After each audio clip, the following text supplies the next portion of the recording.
a lie all those years. I was trying to hide away, ashamed of the light of day. Made a choice, thinking I'd be free, but that choice, it imprisoned me in my shame. Till I stepped into the light of God's love, the healing began. I'm free from the shame, I'm healed of the pain. I will be silent no more. I'm free from the lies, love opened my eyes. I will be silent no more. Love broke through to the heart of me. Now the truth has come and set me free from the past. When I stepped into the light of God's love, forgiven at last, I'm free from the shame, I'm healed of the pain. I will be silent no more. I'm free from the lies, love opens my eyes. I will be silent no more. There is power in our story, freedom from this night. There is healing and forgiveness if we step into the light.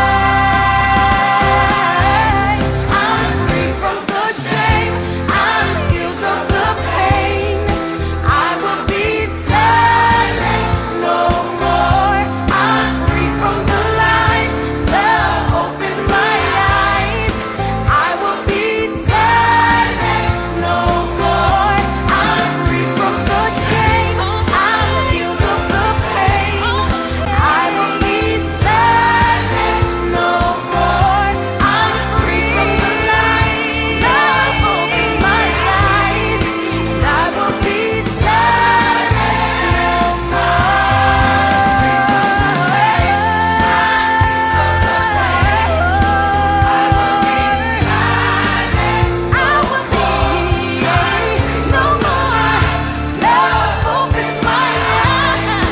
I will be silent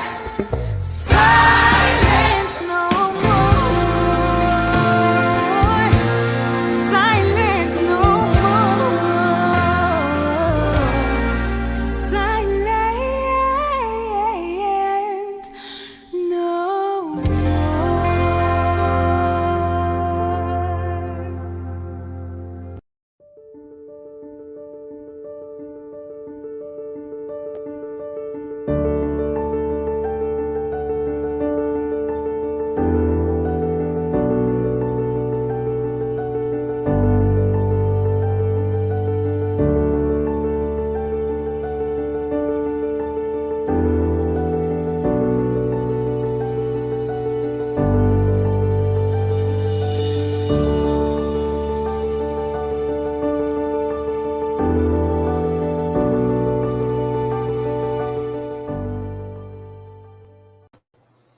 Hello, this is Janet Morana. I'm the Executive Director of Priest for Life. I also co-founded the Silent No More Awareness Campaign along with Georgette Forney from Anglicans for Life. Well, did you ever think about abortion in terms of how young are young girls getting abortions? I mean, do you think that's a problem for teenagers, or it's only when kids are in college? Well, joining me today is one of our Silent No More regional coordinators. Her name is Maureen Deitche, and she coordinates in our campaign with two other wonderful regional coordinators up in the Chicago area.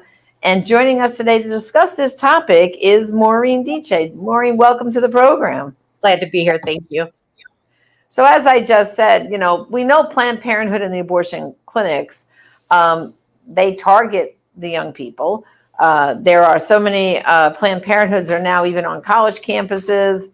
We have the guidance counselors in high schools are schooled basically by Planned Parenthood and have all the information at their fingertips. And your story, I'd like to focus on that a little bit right now because you were only 14 years old, right, Maureen, when you had your abortion? Yes.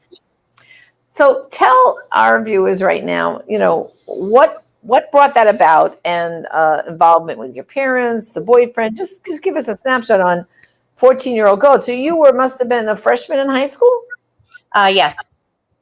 Yeah. So you were kind of young. Yeah. So tell them how all this came about. Okay. Well, first of all, when I was suspecting I was pregnant, I know a person that was pregnant, and she had her test done at an abortion clinic because we didn't have the over-the-counter pregnancy test back then. I would have had to gone to a regular doctor. And actually, at my age, I could have not even gone to a regular doctor for a pregnancy test without parental permission. So I went to this abortion clinic, and I found out that it was positive. And my husband, well, he's my husband now, but at that time, my boyfriend and we hadn't even talked about the possibility of an abortion. That really wasn't like on the table. And we walked out of the abortion clinic into the elevators, and that's where I broke down and started crying. And right away, someone came out of the clinic and told me to come back in. And I was crying that I don't know how I'm going to tell my parents this, And she said, put her hand on mine and said, "You don't have to tell your parents." And I was like, "What?" Yeah. And she goes, "No, you could have an abortion without parental consent." And after hearing, the spiel that she gave, it sounded like that was my only choice. If I was so afraid to tell my parents, and they didn't offer any other choices either. It was, don't worry about this, an abortion is your answer. And your boyfriend's name was Paul, I think, right? Yes. So what was his reaction? He's always kind of left things up to me. I mean, he never forced or anything like that, but it was just, it was such a bag of goods that they were selling that, there's nothing to it. It's going to be easy. It's going to be done, and life can go on. But it was later in my husband's testimony, I didn't realize that he was also worried about any legal repercussions that could be, because he was already 18 at the time. That's right. And so for our people that don't understand that, your boyfriend was 18, you were 14. Had your parents found out about all this, he could have been charged with statutory rape, correct? Correct. Yeah. So your parents never knew then about you being pregnant? You kept it hidden from them, right? Okay. So you walked in and got the pregnancy test. How long did it take till you went back for the abortion? Was it the next day, a few weeks? I think it was either the next day or 2 days after, but it was very close right after it. Yeah. Okay. And then, of course, so how did you feel right after that abortion? I mean, what was your feelings? I think initially some women will say, well, when I first walked out, I felt relief because I thought my problem was solved. What was your case? That wasn't my case at all. I could go back to the night before the abortion. I just remember thinking, this is not really what I want to do. I don't want to do this. And I remember rubbing my abdomen and telling my baby that I wish I could keep him or her. So I went in there not wanting to do it. And then after it was done and I was like in recovery, I just was bawling my eyes out, just crying and crying. And one of the clinicians came in and said, you're the only one crying in here, and so forth, and you'll have other children one day. And so I felt the loss from the get-go. There was never any really relief. It was sadness, and I would just have crying bouts, all the time, just because I was so sad that I did what I did. But I didn't feel like I had any other choice at that age. Now, your boyfriend, Paul, then, of course, you two, a lot of couples break up, but you didn't break up with him. You guys continued to date, right? Yes. And unfortunately, still, we're having, sex. And so it wasn't surprised that I got pregnant again. And now you're 16, right? No, 15. 15? Yeah. Wow. By the time I gave birth, I was 16, but now I was 15. Wow. Yeah. So what happened this time? Now, obviously, you said you gave birth, so you didn't have a second abortion. No, I did You were not. still devastated by the first. So Yes. now you had to go tell your parents, no? Oh, yeah, I did. But first of all, I went back to that same abortion clinic. And when they told me the test was positive, I walked out. I was at the same elevator. I wasn't crying. I was thinking, I don't know how I'm going to do this, God, but I'm going to. And in the Sun Times, Chicago Sun Times, they had a little ad which was put in by Joe Scheidler when he worked for Illinois Right to Life. Uh-huh. And it said abortion alternatives and things like that. So I called them and I talked to the counselor there, which is now a good friend of mine. And I said, I don't know what to do. I don't want another abortion. I have to tell my parents, and I don't, and how this is going to happen for me. I can't imagine just blurting it out. So we agreed that she would come and help me tell my parents I was pregnant. Oh, wow. Yeah. That's amazing. Yes. And the reaction? Oh my gosh. It was pretty bad. I mean, my parents, they really didn't think I dated much, let alone, we could be in this possible situation. Right. So, I mean, they were just beside themselves. I mean, it ended up being, all the relatives coming over. She called my godparents to come and get me, and so forth. And it was, it was something else. And then of course, all the relatives are coming up. Well, just have an abortion. Just have an abortion. And I said, no, there's no way am I going to have an abortion.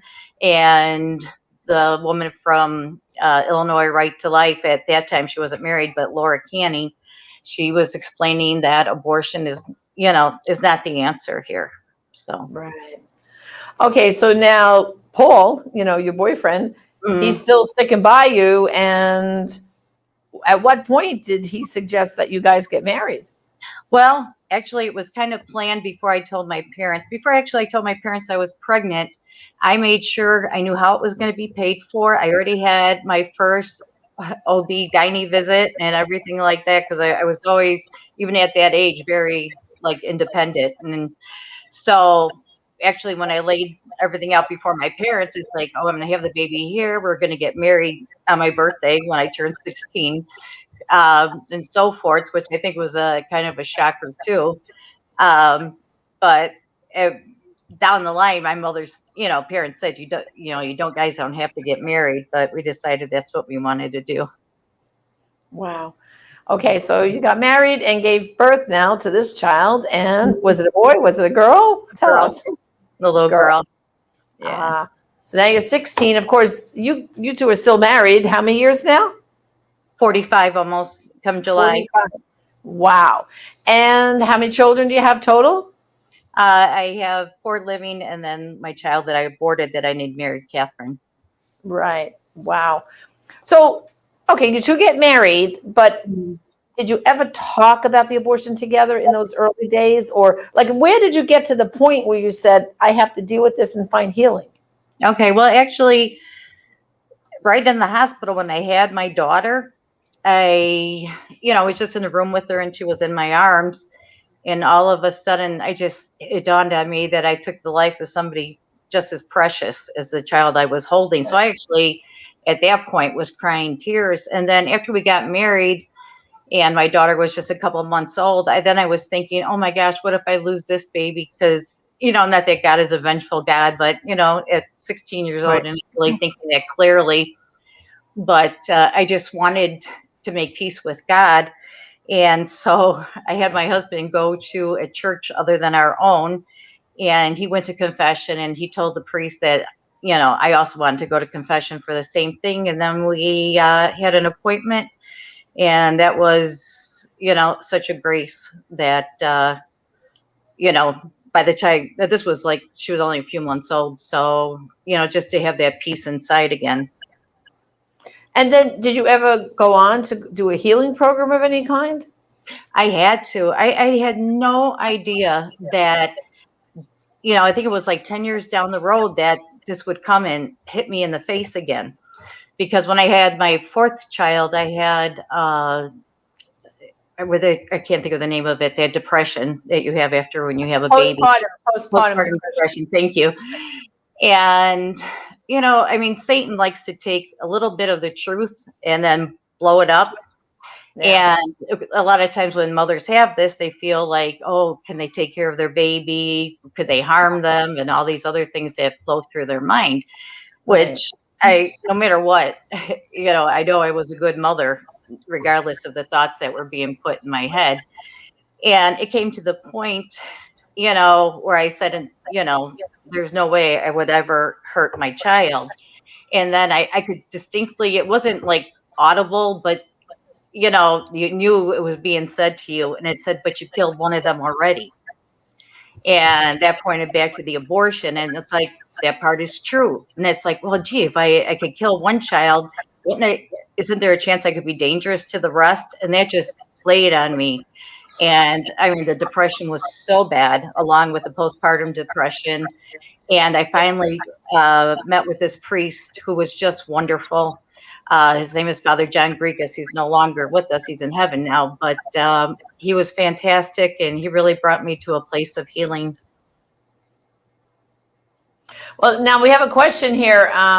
They're asking, how do you heal emotionally from the choice you made? They wanted to know, like, knowing like what you're saying right now, knowing I killed that first child. How do you heal from that emotion? They were asking. It takes time. And I do believe that you really do need some kind of program where you are making that peace. And I mean, one thing, even though I was having those bad thoughts later, after I went to confession, I did not have the guilt. I knew I was forgiven. The other things that came in my mind and so forth, that was more just a mental, emotional thing I was going through from the abortion. And I believe from an attack by Satan, because he knew one day that I am going to fight for life. And I always said, if I rallied around my 4 kids that I gave birth to all their lives, it's about time that I give attention to my Mary Catherine. Right. And so did you eventually go through like a Rachel's Vineyard or one of those programs, or no? I only did for the fact because I was going to be a regional coordinator, so that I could see what these plans, or not plans, I'm doing good. Programs are like. And even then I could not believe when certain parts of it, I just started crying, and it's like, so it doesn't matter if it's decades, you never get over the loss of a child. Right. Well, what we find, and I'm sure you would agree too, is that, like you said, you go to confession, so God has forgiven you. Yeah. So that little bit of that guilt has taken away. But the other deeper step that's harder to take is forgiving yourself. And I think that's what you're referring to now, is this process of, some of us describe it like peeling an onion away, a layer at a time. And that, every time, like you're in ministry now with Silent No More, so every time you help someone else or tell your story, another layer of that onion peels away, so that you come to a better place each and every time. Would you say that describes it? Definitely. So now let's talk about your husband for a minute, okay? I mean, you guys have beaten the odds, 40 some odd years married, 4 children. I mean, as you know, statistically, most couples break up very soon after the abortion. They rarely go on to get married. And sometimes when they do go on and get married, then they divorce. It fractures their relationship. But you guys beat all those odds.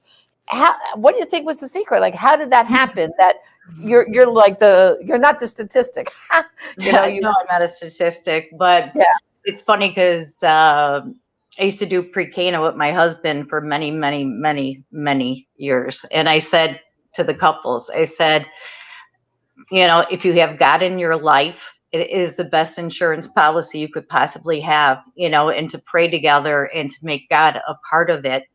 And I said, it won't stop you from going through trials and tribulations and things like that, but you'll have the grace to get through them. And it sounds crazy, but I was pretty religious before, I was pregnant. I used to go to church, before school, Catholic school and everything. And it felt so good after we were married that I could also make peace with God in that way. So, it just was a marriage that had God in it from the start. Right. So now, how old are your children now? My daughter will be 44, 42, 39, and 34. Okay. So when in the course of their lives did you tell them about their sibling, that they lost a sibling to abortion? Okay, well, unfortunately, um, I was kind of forced to have to do that, but we were seeking out other ministry in the Catholic Church, and we found out that that was, if you had an abortion, you weren't allowed to be ordained and so forth. So we told them, and, they took it very, very well. Uh-huh. They were more concerned about how our feelings, were at this time, but they know how we lived a pro-life, life. I mean, I used to be a director of religious education at a church, and I used to take the confirmation kids to pro-life things, especially the March for Life. We would Uh-huh. go to that as well. Okay, so and of course, I know one of the steps to being a regional coordinator with Silent No More, and for any women speaking out, they had to have gone through healing and tell their family, because you don't want to be out there talking about your story, No. and your family doesn't know and they see it on Facebook. So in your case, I think you and your husband, aren't you reaching out in your church community to tell like confirmation classes your story? The two of you, right? You speak Yes, together, the two of don't you? us. The two of us speak together. We've been doing this for a few years, mainly to confirmation students. But last January, not this past January, but of 2020, we actually went with the Diocese of Joliet, and we talked on every one of the buses that were going to Washington. And I think they had 5 buses that year. But I am willing, my husband and I are willing to talk to any group, anytime, never a charge, anything like that, just to get the word out. And I still feel, even though I'm 60 years old now, I still feel that it's very relatable, because I was their age when this happened. And just because they're seeing these older people, I make sure I have poster size pictures of my husband and I when we were younger, so they can see the picture. Okay. You show them. I was once a teenager too, so I get it. This is what I once looked like, What's the reaction, would you say, of these teenagers? Do they ask you questions? Like, what's the reaction? I mean, especially the first one we did, it was so positive. And one young man went up to my husband and said, "Could I please shake your hand?" And they were very thankful. And even the priest who was watching, during our speech, he said, "You really got to those kids." And I still tear up when I come to the point, especially when I'm talking about the night before the abortion, and I tell them, plain and simple, this is what it is. This is why you don't want to do this. And even my last time we talked to a confirmation class, I incorporated part of the video of Silent No More, I'm doing good, Silent No More, Silent Scream. Oh, And Silent Scream, but I did not go where it was graphic. I just left that, the audio on for that part. right. And it's just like, you have to take them there for them to really know about it, so my testimony, hearing about what's done during an abortion and things like that, it really has to get in their face, or they won't understand. They'll just think it's, a reproductive right, which is crazy. I know. And then I'm guessing, like in your talk too, you must then incorporate the idea of chastity a little bit, right? Yeah, Because obviously you and Paul didn't get that message, because first it was the abortion, then you got pregnant again. So you were still, being promiscuous, so to speak. Yes. So I think the lesson for these kids is, listen, as they say, with you play with fire, you're going to get burnt. If you're having sex with your boyfriend, there's a good chance you're going to get pregnant, and then you're going to have to face this. So I mean, I think it's so wonderful that you are speaking to teenage kids, because we know statistically right now, so many of these young people are having sexual relations at younger and younger ages. And that's why when I started off the program and I said, you had your abortion at 14, like, don't be shocked, everybody. I mean, unfortunately, I've heard stories of young girls as young as 12 and 11 have had abortions. I mean, now you're talking 7th and 8th grade, and it's happening. And, too often, I think, to me, in every confirmation class, they should be talking about abortion. I mean, how can they be confirmed in the Catholic faith and not hear about the teachings of the church with life?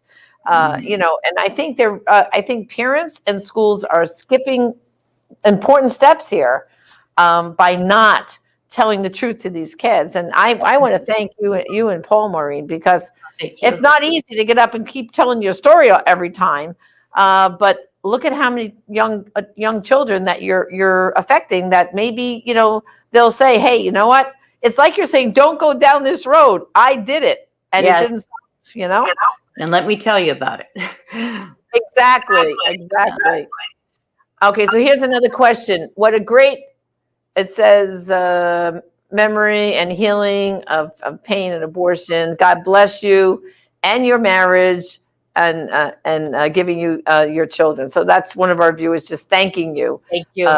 For you and Paul and your bravery to keep telling and telling and telling. It's one thing, like you said, we go to confession, we know God forgives us, but do we really want to keep playing that tape recorder? But that's what you two are doing. You're rewinding and playing the tape and rewinding and playing the tape. But at this point, not for your own healing, but to save other people. And that's so admirable. And I want to thank you too for stepping out and being a regional coordinator there for the Silent No More Awareness campaign. We need more regional coordinators. So if you're watching and you want to help, you don't have to have had an abortion to be a regional coordinator. What you need to do is to be an ambassador in your community, to know the healing resources and programs in your community. So when someone comes to our website looking for help, we put them in personal contact with someone. Because wouldn't you say, Maureen, that's what these people need? A personal voice to say, we understand you're not alone, right? Definitely. So, well, thank you, Maureen, for again giving your testimony here. And I think maybe we'll have to have you back with Paul, and we'll have both of you talking. How's that sound? It sounds great. Okay. Well, God bless you, and thank you. Thank you. Well, brothers and sisters, if you want to go a little bit deeper into these stories here, I have a book I wrote called Recall Abortion. And in this book, you will hear testimonies of the women from Silent No More. We talk about all the facts, even the hard cases. There's stories in here of women who were raped and went on to have the abortion, talking to other women who were raped and gave birth to the child. I deal with the fetal anomaly, life of the mother. There's a full chapter on the pill and why it's so bad for women's health. It's very, very good book for lots and lots of information. Recall Abortion. And then my second book, Shockwaves, Abortion's Widest Circle of Victims. And this book talks about how abortion affects, obviously every baby is killed during an abortion, but how does that affect the mother, the father, the grandparents, future siblings? So this deals with all the groups of people that are harmed and damaged from abortion. Both these books are available at our online store. You can go to prolifeproducts.org, again, prolifeproducts.org, and get these wonderful resources. And actually, you can let your teenagers read them too. So thank you for joining us again today. This is Janet Morano, the Executive Director of Priests for Life. God bless.